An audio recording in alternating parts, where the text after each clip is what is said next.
Hi sir, मैं आपको बताने जा रहा हूँ भी इसका ट्रिगर कैसे चेंज करते हैं। ये देख लीजिए आप। सबसे पहले ये मेरे पास एक एयर राइफल है, तो इसके जहाँ से ट्रिगर के आगे वाला जो स्क्रू है मैं उसको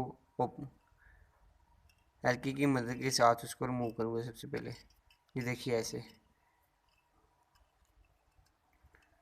ये होता है ट्रिगर की एडजस्टमेंट के लिए भी आपने कितना ट्रिगर को कितना को मूव करना है वो आप इससे कर सकते हो। इसके बाद हम इसके ऊपर जो ये लॉक लगा हुआ है उसको एक पिन के साथ निकालेंगे,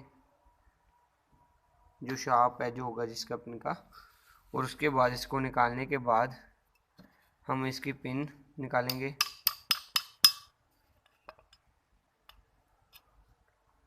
ये पिन निकाल कर मैं ऐसे ट्रिगर को निकालूंगा।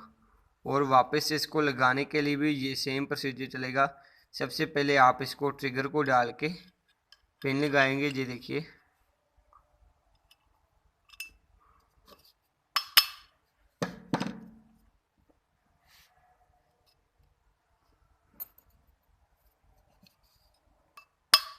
ऐसे आप लोग लगा के और एंड पे इसको ऐसे आप कर सकते हो। ये लगाने के बाद आप इसको चेक कर सकते हो आपने कितना अंदर लेना है इसको। वो आप इसको ऐसे चला के देख सकते हो भी ये कितना चल रहा है। तो ऐसे हम इसकी सेटिंग करते हैं और उसके बाद आप लोड करके देख सकते हो। यहाँ पे आप देख सकते हो भी सीयर और ट्रिगर के बीच में गैप कितना है लगाने के बाद। तो ये नॉर्मली 1 to 1.5 mm के बीच में होना चाहिए। अगर कम या ज़्यादा है तो इसके साथ आपको थोड़ी सी प्रॉब्लम आएगी। अगर ज़्यादा होगा गैप तो वो आपका जो ट्रिगर है वो टाइट चलेगा। अगर कम होगा तो वो आपका ऑटोमेटिकली फायर का चांस हो सकता है। सो ये गैप लगाने के बाद आपने ज़रूर चेक करना है भी ये 1 और 1.5 के mm के बीच में होना चाहिए।